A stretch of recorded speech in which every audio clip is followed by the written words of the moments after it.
52 years old and I suffered a massive stroke. The trip is already paid for. Baby. You just focus on getting better, my husband said, zipping up the luggage. They flew out, the whole family, leaving me behind. From my hospital bed, I immediately called my notary. When they returned, tanned and happy, a surprise was waiting. The morning light streamed through the sheer curtains of the spacious kitchen in their upscale Atlanta home. Zenaia Sterling, Zeni too. Her close friends, was preparing breakfast for her family. With precise, deliberate movements, she sliced cheese. For the grits, occasionally glancing at the stock market summaries open on her tablet. A few strands of silver threaded her dark hair, pulled back into a neat, professional bun. At 52, Zeni looked fit, disciplined, and energetic, traits honed over decades of working as a leading financial analyst. The sound of running water drifted in from the master bathroom. Her husband, Langston, was finally up. Zeni sighed, placing the third cup of coffee on the counter. Their daughter, Solange, was already seated at the polished granite island, absorbed in her phone. Mom, can you spot me $1,500 until payday? My agency is lagging on my commission check and I need to pay the membership fee for my SoulCycle class. Solange requested. Without looking up. Zeni nodded, habitually opening her banking app. Requests for money had become such a routine occurrence that they no longer warranted questions or discussion. Transferred, Zeni replied tersely, sending the funds before returning to scramble the eggs. Langston appeared in the doorway wearing a worn robe, his hair still wet and the familiar bags under his eyes prominent. 28 years of marriage had transformed him from a promising history scholar into a tired community college professor resigned to playing the second fiddle in the family. Morning, he mumbled, moving to his seat. Langston, don't forget I can't pick you up later, Zeni said, setting down plates. I have a meeting with clients at 6, Langston sighed, but quickly deflated under her firm gaze. Fine, I'll take Marta. Solange finally looked up from her phone. Speaking of money, Mom, have you reconsidered helping me with the down payment on the new Escalade? Mine is practically falling apart. Solange, we discussed this. Zeni replied calmly, a steel edge creeping into her voice. I just paid for your trip to Cancun last month. But Mom, you know I have to look the part at the agency, Solange pressed. A reliable car is part of the image. How am I supposed to drive high-end clients in a beat-up SUV? Zeni looked at her daughter silently. Solange was so much like her younger self. That same drive, but directed not at a career, but at a life of leisure. After graduating from the tourism program, she'd landed a job at a prestigious travel agency, but preferred to talk about her job rather than actually work. I'll think about it, Zeni finally conceded, even though she knew she would eventually agree. She always did. The front door slammed and Akira, her youngest son, burst into the kitchen. At 25, he was a perpetual student and a seeker of professional callings, having cycled through 3 jobs since getting his law degree. He was currently working as a paralegal at a small firm, dreaming of a real legal fight. Hey, everybody, he exclaimed brightly, kissing his mother on the cheek. Mom, you're the best. Thanks for the transfer. I already pulled my documents from the old place. I'm starting at a new firm tomorrow. Again, Akira? Zeni asked tiredly. We agreed you'd stick with one place for at least 6 months. Mom, there were 0 growth opportunities there. This is real legal practice, and they're talking future partnership. Akira spoke quickly and passionately, as he always did when defending his impulsive decisions. Zeni shook her head and checked the time. I have to run. I'll be late tonight. A management meeting. She quickly finished her coffee, gathered documents into her leather briefcase, adjusted her tailored suit, and headed for the door. Langston, don't forget to run the dishwasher and pull the chicken out of the freezer. Solange, water the plants. Akira, take out the recycling. Routine morning commands met with routine nods. Zeni knew half of it wouldn't be done, and she would take care of it herself later. The entire day at the top financial consulting firm on Peachtree Street, where Zeni worked as a lead analyst, was consumed by meetings and conference calls. After lunch, the Principal of her nephew's high school called about behavioral issues. Zeni promised to talk to her sister. Then she had to manage an overdue loan payment for Akira. The bank had sent a default notice. That evening, riding the crowded MARTA train home, Zeni was scrolling through resort photos on her phone. The idea had started a week ago when she saw an ad for the Maldives. Turquoise ocean, white sand beaches, overwater bungalows. The last time the whole family had vacationed was 3 years ago, and even then it was just a short trip to Cancun. Because Langston hated flying. I need to give them a gift, Zeni thought, gazing at the luxurious resort. Pictures. Akira will stabilize, Solange will mature, and Langston and I. Maybe we can remember why we fell in love. There was no one home. A note from Langston lay on the counter, went to an alumni gathering back late. The chicken was still frozen, the plants were dry, the recycling hadn't been touched. Zeni mechanically completed the household chores, ate a reheated bowl of soup, and sat down at her laptop. Until midnight. She worked on a financial plan for the next 6 months. If she tightened her budget, took on extra projects, and postponed the planned bathroom renovation, they could afford the Maldives by May. All she had to do was work 7 days a week for the next 4 months. And so began her relentless grind, up at 5 o'clock in the morning to finish chores before work. Home at 9 o'clock in the evening with extra projects. Weekends spent glued to her laptop. Rare calls came only with questions. Mom, where are the winter coats? Zeni, I can't find a clean shirt. Moms, can you send another $50 for an Uber? By February, Zeni had finalized the hotel and dates. She booked an overwater villa, the largest one, with 2 bedrooms and a private plunge pool. She paid for the flights, insurance, and transfers. All for those happy faces she imagined seeing when she announced the gift in early March. With everything paid for and booked, Zeni gathered the family. I have a surprise for you, she said, looking at their confused expressions. In May, we are all flying to the Maldives for 2 weeks. The reaction exceeded all expectations. Solange squealed and rushed to hug her mother. Akira was skeptical at first, then frantically Googled the resort. Even Langston smiled and awkwardly hugged Zeni. That's incredible, he muttered. Are you sure we can afford this? I calculated everything, Zeni smiled, savoring the rare moment of family unity. The next 2 months flew by in a frenzy of preparation. Solange endlessly bought new swimwear and beach outfits, constantly asking her mother's opinion. Akira enthusiastically researched scuba tours and local attractions. Langston, overcoming his fears, read reviews about the flights and watched videos about the tropical islands, and Zeni worked. The new project proved more complex than she anticipated. Management demanded results. Clients changed the terms. Late-night meetings, stress, constant sleep deprivation. But she endured, knowing that soon they would all be together, happy by the ocean. A week before the trip, Solange approached her with an unexpected request. Mom, can I bring Kofi? You know, the guy I'm dating. He can buy his own ticket. He just needs a spot in our villa. Zeni struggled to control her irritation. Solange, this is a family vacation. Besides, the villa is only designed for 4 people. But Mom, we've been together for 6 months. He's practically family. Solange pouted just as she did when demanding something as a child. No, Zeni said firmly. And that is final. Solange slammed the door. She remained demonstratively silent during dinner.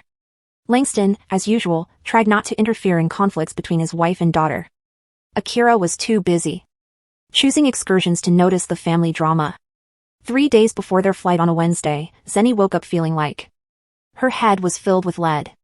Nausea churned in her throat and her right arm tingled. Overworked, she thought. It'll pass. She struggled out of bed, trying not to wake Langston. In the bathroom, Zeni splashed cold water on her face and looked at her reflection. A pale face, circles under her eyes, new wrinkles. That hadn't been there a month ago. It's fine. I'll relax in the Maldives, she thought, opening the medicine cabinet. For a pain reliever. She only had to hold on for 3 more days, but fate had other plans.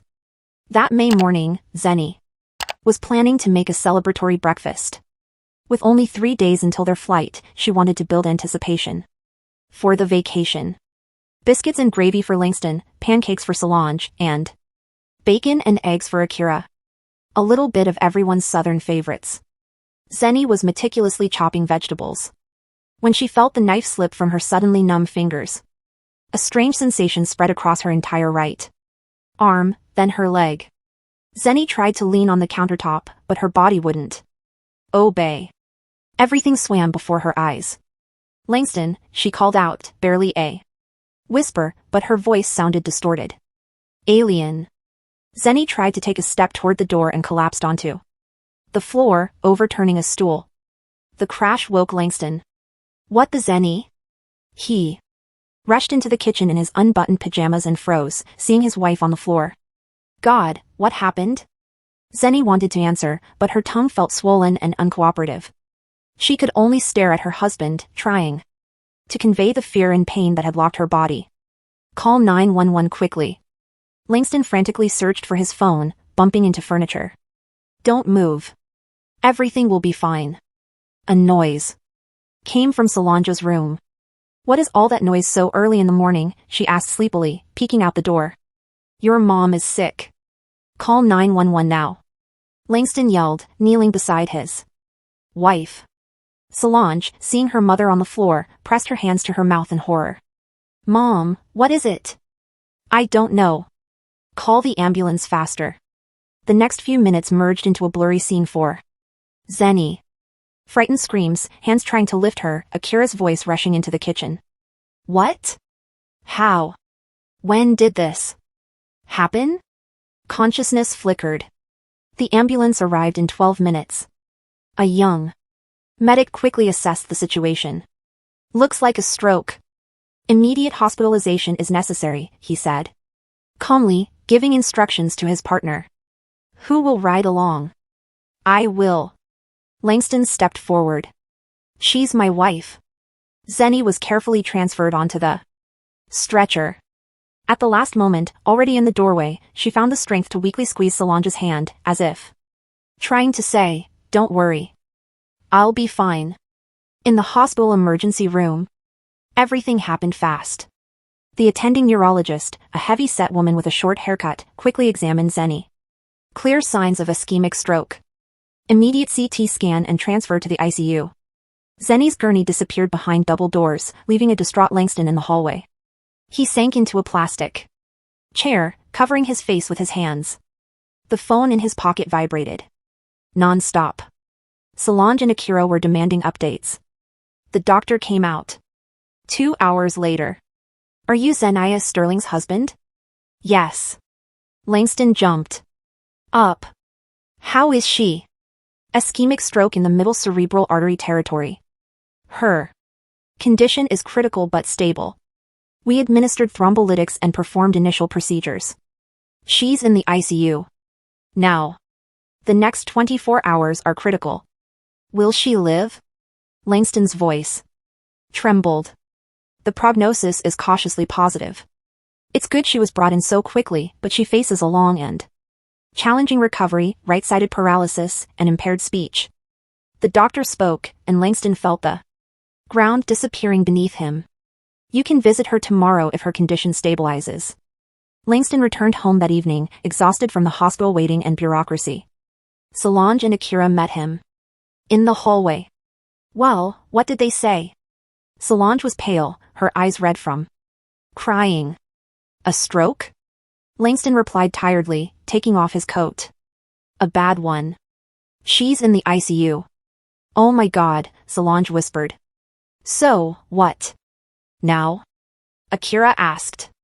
When will she be discharged? I don't know, son. Langston walked into the kitchen, mechanically turning on the kettle. The knife Zeni had dropped still lay on the floor, and the unfinished vegetables sat on the cutting board. Time seemed to have stopped here. Akira rubbed his forehead. What about the Malda? The flight is in 3 days. Langston and Solange looked at him in confusion. What Malda? Solange snapped. Don't. You get it? Mom had a stroke. I get it, Akira retorted. It was all paid for, booked. Mom worked so hard for this. I'm just wondering what we do with the tickets and the reservations. Langston collapsed heavily onto a chair. I don't know. I'll have to look at the documents. Maybe we can get at least some of the money back. The next 3 days were spent in hospital corridors. Zeni was moved from the ICU to a regular room, but she faced a long road to recovery. Her right side was mostly non-functional and her speech was severely impaired, but her consciousness was clear, which the doctor said was a good sign. On the 4th day after the incident, Langston, Solange, and Akira entered the hospital room. Zeni raised herself slightly on her pillows at their appearance. Pale, drawn with a distant gaze, this woman seemed a shadow of the strong, energetic Zeni she once was. Hello, she uttered softly, the single word requiring visible effort. How are you feeling? Langston sat on the edge of the bed, but instead of flowers or fruit, he held a leather folder of documents. Rehab will take at least 6 months. Zeni managed to answer slowly, her words slurred. An awkward silence hung in the air. Solange nervously fidgeted with the strap of her handbag. A birthday gift from her mother. Mom, we were talking, Solange finally started about the Maldives trip. Yes. It has to be postponed, Zeni replied with effort. Actually. Langston cleared his throat, avoiding his wife's direct gaze. Zenaia, we talked to the travel agent. Rescheduling or canceling would cost almost the full price, practically throwing the money away. Zeni felt a chill run down her spine. What are you suggesting? Every syllable was a struggle, but she had to understand what her husband was hinting at. The tickets are already paid for. Baby. You just focus on getting better. Langston attempted a smile, but it looked guilty. The kids and I will fly out just as planned. You need peace and treatment right now. And us? Well, it's just silly to lose all that money. Zeni stared at them, unable to believe her ears. She was paralyzed after a stroke, and they were preparing to fly off to the resort she had paid for with her own savings. Who will stay with me, was all she could ask. We arranged everything with Miss Ruby, the neighbor. She'll stop by every day, Akira quickly supplied. And you have nurses and doctors here. You're in good hands, Mom. Langston placed the folder on the bedside table. This is the power of attorney document for managing your accounts. We'll need access to cash for pocket money and expenses there. Excursions, you know. Everything in the Malda is expensive. Zeni looked silently at the ceiling, feeling a treacherous tear roll down her cheek. Her entire life had been lived for them, saving for a rainy day, denying herself small luxuries. And this was her gratitude. Will you sign it? Langston handed her a pen. Her hand barely listened, but Zeni found the strength to take it. Of course, she whispered, and signed the document with a shaky, uneven script. What else could she do?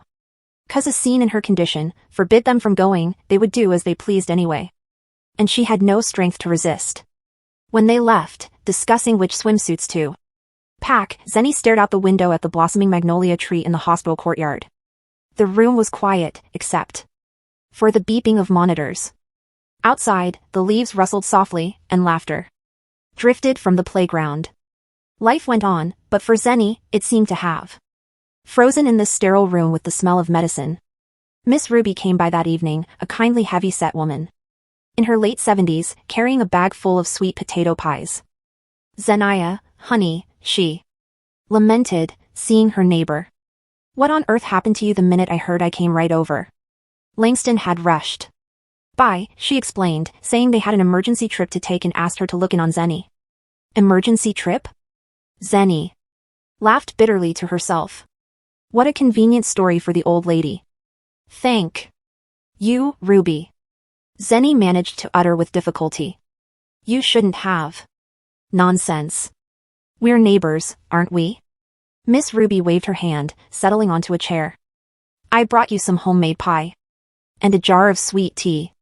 That hospital food is something else. The elderly woman talked endlessly, sharing the latest neighborhood news, gossip about other neighbors, and stories about her many grandchildren. Zeni listened absently. The inner cold that settled after the conversation with her family wouldn't subside. The next day, Nurse Amani Jones, a woman Zeni's age with kind but weary eyes, entered the room. "How are we feeling today, Miss Sterling?" she asked, checking the foredrip. Zeni wanted to answer fine, but unexpectedly burst into tears instead. Tears streamed down her cheeks, and she couldn't stop them. "What is it?" the nurse worried, sitting beside her, stuttering and pausing. Zeni told her what had happened. The trip she had planned for the whole family, the betrayal of her husband and children. Flying to the Maldives while she lay immobilized, and the power of attorney.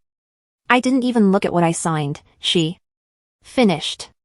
Nurse Amani frowned, picked up the folder from the table, and studied the document carefully. Suddenly, she gasped. "Miss Sterling, this is a general power of attorney over all your assets, not just accounts, but real estate, stocks, and bonds. They can manage everything you own." Zeni felt the room spin.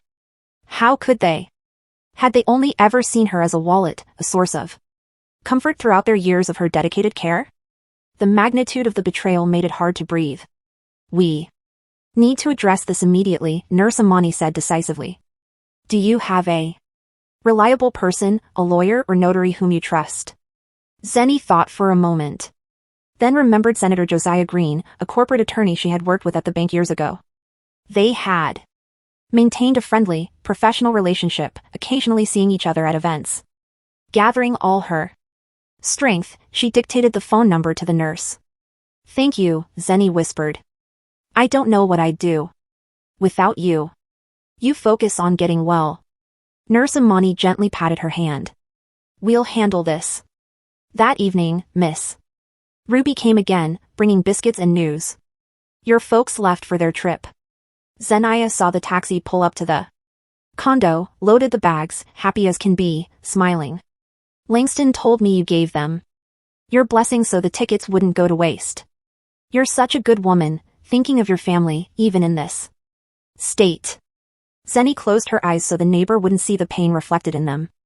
"Gave them my blessing." A convenient phrasing. "Thank you for stopping by," was all she could say. Zeni couldn't sleep that night. Muted sounds of hospital life filtered in from the doorway, nurses' steps, the beeping of monitors, distant voices, and somewhere up in the dark sky, a plane carried her family toward warm seas and white sands. How could I have been so blind, she thought, staring at the ceiling. So many years living with people and not seeing their true faces. So many years giving everything and getting nothing in return. For the first time in years, Zeni felt utterly alone.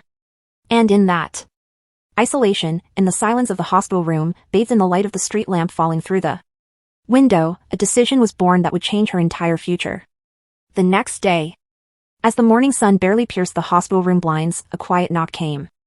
At the door, Zeni painfully turned her head. Senator Josiah Green stood on the threshold, a tall, trim man in his early 60s with neatly trimmed gray hair. He held a leather briefcase and a small bouquet of white chrysanthemums. "Good morning, Miss Sterling," he said, stopping at the doorway. "May I come in, Josiah?" Zeni tried to smile, but it came out as a weak grimace. "Thank you for coming." The notary approached, placed the flowers in a water pitcher, and sat on the chair beside the bed. His attentive gaze swept the room, noting the absence of other flowers or any sign of family visits. "Your nurse called me," she explained the situation. He spoke calmly, without excessive pity, which Zeni especially appreciated. Pity felt unbearable right now. "I brought the documents." "Where is this power of attorney in question?" Zeni weakly nodded toward the bedside table. Josiah Green took the folder, examined the contents carefully, and shook his head. "Indeed, a general power of attorney with extended powers, the right to dispose of all your personal and real property, bank accounts, and securities," he frowned. "Who prepared this document?" "My husband," Zeni said, with difficulty. "I thought as much," the notary nodded. "There are flaws in the execution." First, there is no proper witness notary present, which already casts doubt on the document's legitimacy. Second, it lacks the detailed scope of authority that is mandatory for this type of POA. He pulled forms from his briefcase and laid them out on the movable table. We will immediately draw up a statement of revocation. Then we will prepare notices for the banks to freeze all operations on your accounts until the circumstances are clarified. Nurse Imani Jones appeared in the doorway with a tray holding cups of tea and a plate of crackers. I figured you could use some sustenance, she smiled, placing the tray on the table. How is the progress? We are proceeding with the restoration of justice. Josiah Green replied, nodding gratefully to the nurse. Miss Sterling, I need details. Which bank should I notify? Do you have safety deposit boxes? Any property other than your primary residence? For the next hour, Zeni, overcoming her speech difficulties, slowly and thoroughly answered the notary's questions. Nurse Imani helped when a long name or sequence of numbers was particularly hard to pronounce. Josiah Green methodically filled out the forms, occasionally clarifying details. We will annul the power of attorney today, he stated decisively, finishing his writing. If I may offer a piece of advice, it is time to review other legal documents, specifically your will. Zeni paused. She had written her will years ago before Akira was born. Back then, it was simple. Her husband and children received equal shares of the estate. The document hadn't been reviewed since. Yes, she said firmly after a pause. I want to change the will. Josiah Green looked at her intently. Are you sure? This is a serious decision, especially in your condition. Exactly. In my condition, Zeni countered, mastering her unruly tongue. I see, more clearly than ever, the notary nodded. Very well. Let's discuss the details. While Zen's family was packing their bags, not bothering to call the hospital, she with the help of her notary not only revoked the POA, but also drafted a new will. The majority of her estate was now allocated to a neuro-rehabilitation charity assisting stroke patients, as well as a generous bequest to Imani Jones, who in a few days had shown more care than her own family had in years. Zeni also arranged for the creation of an endowment to support young neuro-rehabilitation specialists. Are you certain? Josiah Green asked cautiously, finalizing the documents. Absolutely. Zeni answered firmly, feeling a strange sense of relief. For the first time in years, she was making a decision based only on herself and her wishes. Nurse Imani, upon hearing about the will, shook her head resolutely. Miss Sterling, I can't accept this. We've just met. You are the only person who has shown care, Zeni said slowly. But clearly. Please accept it as a symbol of my gratitude. Josiah Green packed the documents into his briefcase. Now for the practical steps. I will send notifications to all banks where you hold accounts. I will block any real estate transactions in your name. I will establish legal protection for your assets throughout your rehabilitation. Zeni nodded gratefully. Thank you. My pleasure. The notary stood preparing to leave. I will visit you regularly. We'll monitor the situation together. When he left, Nurse Imani helped Zeni get into a more comfortable position in bed. How are you feeling? Strange, Zeni admitted. Like I just woke up from a long sleep. That's a good sign. The nurse smiled. It means recovery has begun. And not just the physical kind.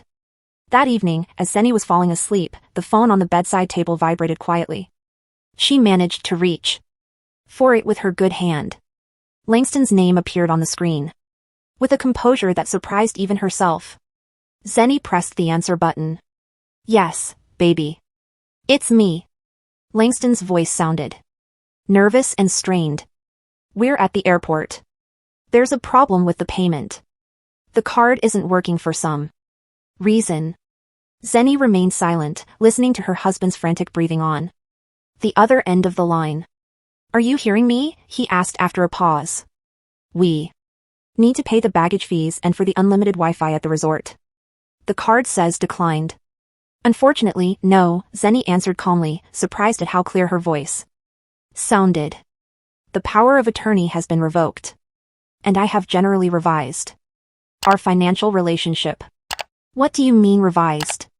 Langston's voice edged into panic. We are at the airport. We need the money. You have your own cards and your own savings. Zeni was amazed at the serenity of her voice. Enjoy your vacation on your own dime. Zenaia, you're not well. This is the aftermath of the stroke. You need therapy. Langston shouted.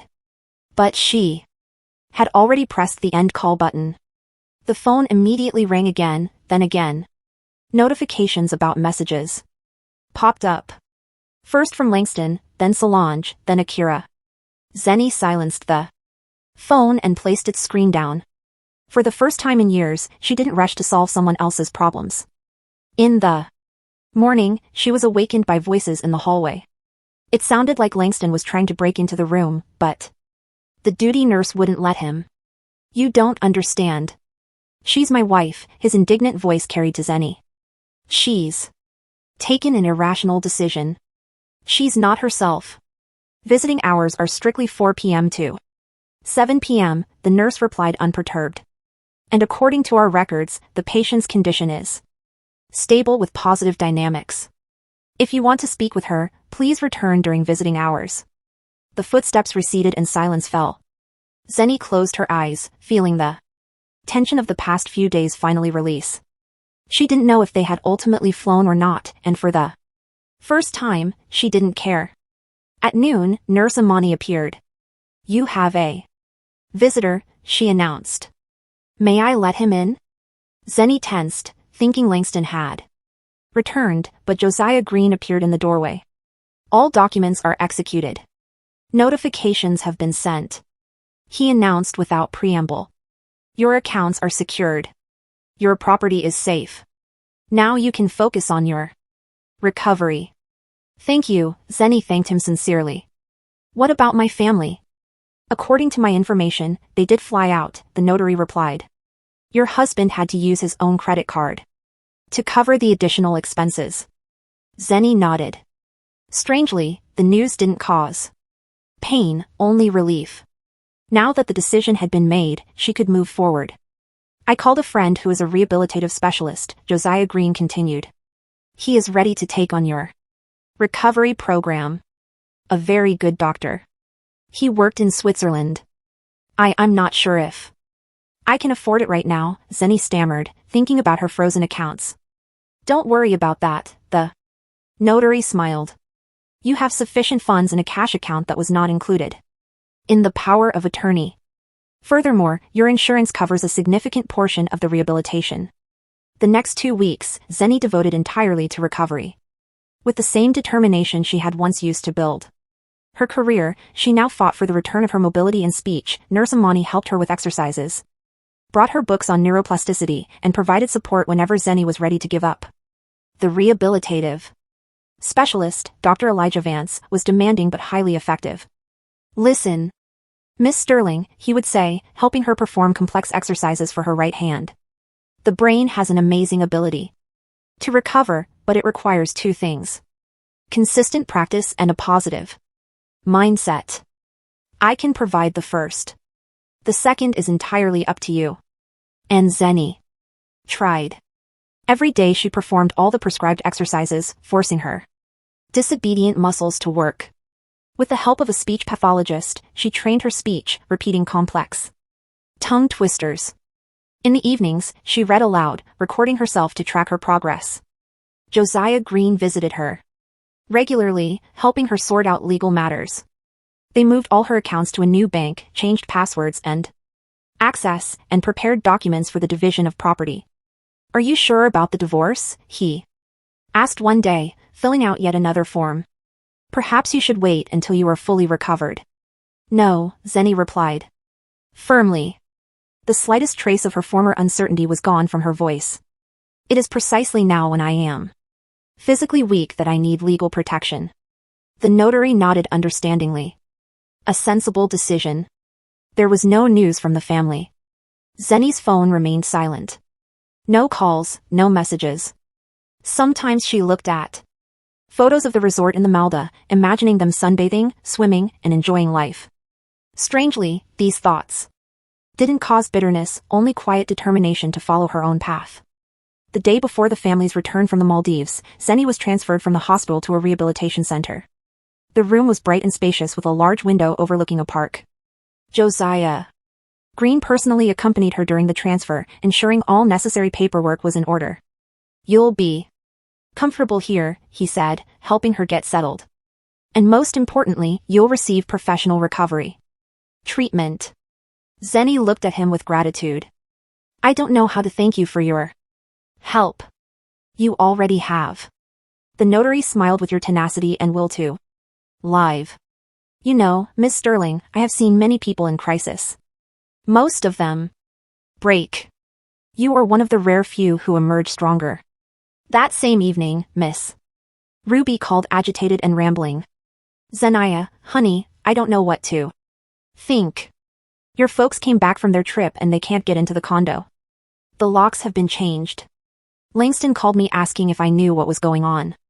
I told him I had no idea and that you were still in the hospital."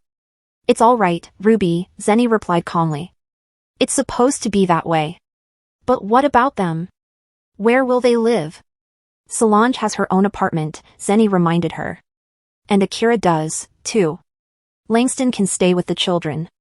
"Oh, Zenaia," Miss Ruby was clearly bewildered. "What happened between you all?" "Just life," Zeni answered. "Sometimes it teaches unexpected lessons." An hour later, the phone erupted in a furious ring. It was Langston. Zeni stared at the screen for a long time, deciding whether to answer. Finally, she pressed the button. "Hello, what is happening?" Her husband's outraged voice burst into the quiet room. "They won't let us into the house." "That is no longer your house," she replied calmly. "I filed for divorce. You can move in with the children. They have their own places, which incidentally were purchased with my money." "Zenaia, you're not well. This is the aftermath of the stroke. You need therapy," Langston shouted. "On the contrary, I am finally myself," Zeni replied, feeling her voice grow confident again. "And yes, the stroke certainly clarified a lot. You cannot do this to us. We are your family." "Family?" Zeni laughed bitterly. "Family does not abandon a loved one in the hospital for a vacation. Family does not deceive with powers of attorney. Family supports you in distress rather than thinking of their own advantage." "Zenaia, listen. All the documents are with my lawyer," she interrupted. "He will contact you to discuss the divorce terms." Zeni pressed the end call button and turned off her phone. A calming silence settled in the room. Outside the window, the sunset began, painting the sky in shades of rose and gold. Zeni looked at this riot of color, feeling a strange serenity. For the first time in many years, she was completely in control of her life and her future. And although months of difficult rehabilitation and legal battles lay ahead, she knew she would prevail. She slept without sleeping pills that night. She did not dream of nightmares about illness and betrayal. She dreamed of the ocean, vast, calm, with soft waves rolling onto white sand. She stood on the shore, strong, healthy, free, watching the dawn paint the horizon in the gentle colors of the sunrise. A new day, a new life. And she was ready for this journey. 6 months later, the morning sun streaming through the light curtains woke Zeni before her alarm. She had been living in her new studio apartment for half a year, and every morning began the same way, with a feeling of freedom and peace. Zeni rose slowly from the bed. Her right leg was still a little stiff in the mornings, but it grew stronger every day. She set aside her cane. She preferred to go without it at home, training her balance, and walked to the window. Life was already bustling below. Young mothers with strollers hurried to the park. Older neighbors settled on benches with newspapers. Runners were out for their morning jogs. Zeni smiled at her reflection in the window glass. She had changed significantly over the past months, not just internally, but externally. She had traded her severe business haircut for a softer, more feminine style. She had abandoned dark suits for lighter, looser outfits. Even her posture was different, more relaxed, yet confident. The phone rang, interrupting her thoughts. Nurse Imani Jones's name lit up the screen. Good morning, her friend greeted brightly. Are you ready for the big day? As ready as a person can be for the opening of her own center, Zeni replied with slight anxiety. I'm a little nervous. That's normal, Imani reassured her. I'll pick you up at 10 o'clock. Everything is ready. Just the final touches left. After breakfast, Zeni carefully chose her outfit. Today was a special day. The opening of the new Life Support Center for stroke patients, co-founded by Zeni and Imani. What had started as a modest idea for a support group had in a few months blossomed into a full-fledged organization with an office, a staff of consultants, and ambitious plans. Zeni chose a light blue dress with a wide belt and comfortable but elegant low-heeled shoes. Looking at herself in the mirror, she couldn't help but notice how her face had changed. The wrinkles hadn't vanished, but her gaze was livelier, clearer. She possessed that internal glow that even the most expensive cosmetics couldn't imitate. The doorbell rang.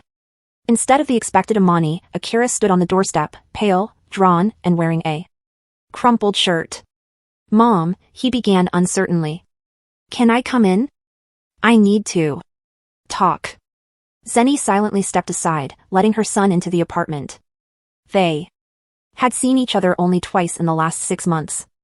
Both meetings had ended in arguments and mutual accusations. What's wrong? She asked when they were seated in the living area. Akira nervously clasped his hands. I have problems. I was let go from the firm. I haven't been able to find a job for 2 weeks. Zeni looked closely at her son, noting the shadows under his eyes, the messy stubble, and his trembling hands. And what do you want from me? She asked pointedly. I need help, Mom. Akira lowered his gaze. I only have enough money to cover rent this month. After that, I don't know what I'll do. In the past, Zeni would have immediately opened her wallet or transferred the necessary amount. But now, she only shook her head. Akira, you're a lawyer. You have a degree. You have experience, even if it's small. Why did you come for money again instead of advice or support? What's the difference? He answered with sudden anger. You always helped, and now, because of some grudge, you've abandoned all of us. Not because of a grudge, Zeni calmly countered, because of the realization that I was only harming you with my excessive care. She looked at him with honest, unflinching love. Look at yourself, Akira. You're 26 and you still haven't learned to stand on your own 2 feet. That's cruel, he whispered. It's the truth, Zeni said softly. And you can be angry, you can be hurt, but deep down, you know I'm right. She walked to her son and for the first time in a long time placed a hand on his shoulder. I can help you find a job. I have connections in the legal field. I can give recommendations for an interview, but there will be no more money, Akira. It won't help you or our relationship. He looked at his mother with disbelief. You're serious? You won't even lend me money until I find a job. I won't even lend you money, Zeni confirmed. Because I know that as soon as you have my money, the incentive to look for work will immediately disappear. Akira jumped up. You've changed, Mom. You've become tough, heartless. No, son. Zeni shook her head. For the first time in years, I've become myself. And the strangest thing is that none of you even noticed that before. I was just a function, a resource serving your needs. When he left, slamming the door, Zeni felt not offense, but a strange calm. Previously, such a conversation with her son would have derailed her for days. Now she simply sighed and returned to her preparations. She had important work to do, work that gave her strength and meaning. Imani arrived right on time. Seeing her friend, she immediately knew something had happened. It's fine. Akira stopped by. Zeni answered briefly. He asked for money. I refused, offered help finding a job. Imani nodded approvingly. Good for you, although I imagine it wasn't easy. You know, Zeni mused.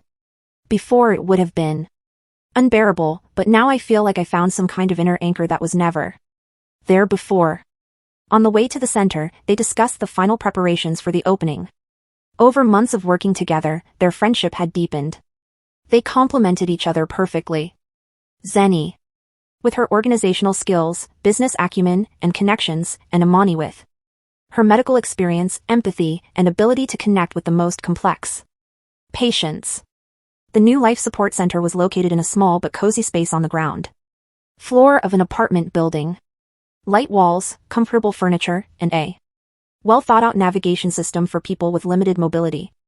Every detail had been meticulously planned. As the scheduled time approached, the first visitors began to gather, stroke patients and their relatives. Zeni greeted guests at the entrance, making an effort to give attention to everyone. An elderly gentleman with a cane, a retired math professor who had suffered a stroke 2 years ago. Beside him, a young woman. His daughter, who had become his primary caregiver, a young man in a wheelchair. An athlete whose career had been cut short by a brain hemorrhage, and an elderly couple, the wife supporting her husband who moved with difficulty but wouldn't give up. In each of them, Zeni saw a reflection of her own story. The same despair, the same fear, the same determination to fight. And for everyone, she had words of support, not empty platitudes, but an honest conversation from someone who had walked the same path. When everyone had gathered, Zeni stepped up to a small platform. Excitement washed over her. It was the first time in a long time she was speaking in public, even if it was a small audience. Good afternoon, dear friends, she began, trying to speak clearly, though a slight hesitance in her speech still remained. I am happy to welcome you to the new life support center. A year ago, I suffered a severe ischemic stroke. That event divided my life into before and after. Zeni looked around the room, seeing understanding and empathy in the eyes of the gathered people. The stroke took a lot from me. My health, my familiar way of life, and my illusions about a strong family. But it also gave me something priceless, a new perspective on life, true friends, and an understanding of what truly matters. She smiled, glancing at Imani, who stood by the wall. Our center was created not just for physical rehabilitation, although that is vital. We are here to help you return to a full life with new priorities, a new understanding of yourself and the world around you, to support you in moments of despair, and to share the joy of small victories. The applause that rippled through the room touched Zeni deeply. For the first time, she felt genuine acknowledgement, not for her money, not for her position, but for something she had truly done herself, investing her soul and experience. Closer to evening, as most of the guests had left, an unexpected figure appeared in the doorway of the center. Langston, her ex-husband. He stood uncertainly, as if doubting whether to enter. Noticing Zeni, he walked toward her. Hi, he said softly. Can we talk? Zeni nodded, gesturing toward a small office away from the main hall. Once they were alone, Langston remained silent for a long time, looking at his ex-wife as if seeing her for the first time. You look great, he finally said, completely different. Thank you, Zeni replied simply. You've changed, too. It was true. Langston had lost weight. His features were sharper. There was more gray in his hair, but the main change was in his gaze. The familiar shadow of self-pity was gone. Some new focus had appeared. I heard about your center, he said after a pause. Akira told me you organized something for stroke patients. Yes, we officially opened today, Zeni confirmed. It's admirable. Langston spoke with visible effort, choosing his words carefully. You always had a way of organizing something significant. Zeni waited silently, sensing that he hadn't come just to compliment her new endeavor. I wanted to apologize. Langston finally managed. For the Melda, for how we acted. It was unforgivable. Why now? Zeni asked. It's been almost a year. Langston sighed. I guess I needed time to truly realize it and to see that you were okay, that you handled it. So, if I hadn't handled it, you wouldn't have come. She clarified with gentle irony. No, not like that. Langston shook his head. It's just, when you filed for divorce, I was furious. I thought you were ungrateful, cruel. I told the kids it was a consequence of the illness, that you weren't yourself. But then when I had to start paying my own bills, finding an apartment, dealing with problems, I began to realize how much you did for us and how little we appreciated it. Zeni remained silent. But a strange warmth spread inside her, not from her ex-husband's words, but from the realization that she had indeed been right, that her decision had not only changed her own life, but had also forced those around her to change. And then I heard about your center, Langston continued, about you helping other people who went through what you did, and I realized how much stronger you are than me, than all of us. Langston, Zeni said thoughtfully, I don't hold any malice toward you. What happened was a necessary lesson for all of us. Can we fix everything? He asked. Hopefully. Zeni shook her head. The past? No. But we can build a new future. Only now on equal terms. What does that mean? Langston looked confused. It means I will no longer sacrifice myself for someone else's comfort. I won't solve someone else's problems at the cost of my own desires. I won't pretend everything is fine when it's not. She smiled, looking out the window at the evening city. If you are ready to accept me as I truly am, with my own priorities and boundaries, we can try to build a new relationship, not a family in the old sense, but something more honest and equal. Langston was silent for a long time, then nodded. I'll try if you give me a chance. Not a chance, Zeni corrected him. An opportunity for both of us. When Langston left, promising to call in a few days, Imani poked her head into the office.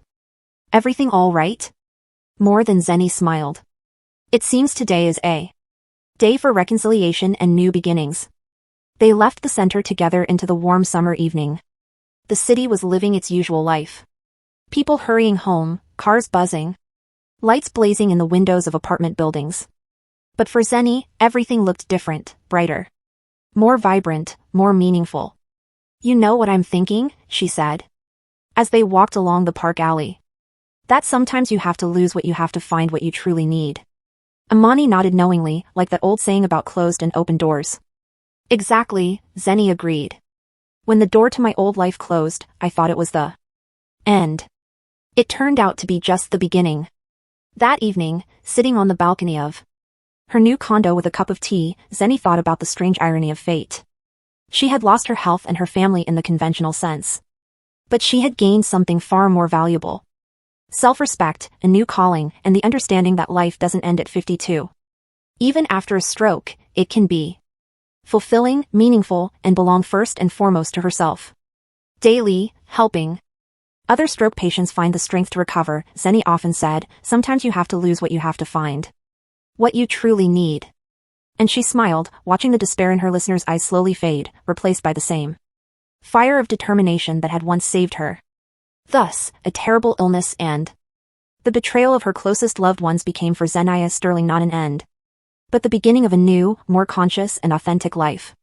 A life that had room for pain and difficulty, but also for joy, discovery, and a true deep love, most importantly for herself. Did you like the story? And which city are you listening from? Let's meet in the comments. If you like the story, you can support me by sending a super thanks so I can keep bringing more stories like this. Thank you so much for your sweet support. I'm looking forward to your comments on the story. On the screen, you can see 2 new life stories that I highly recommend. There's so much more on my channel. Don't forget to subscribe. See you in the next life story. With love and respect.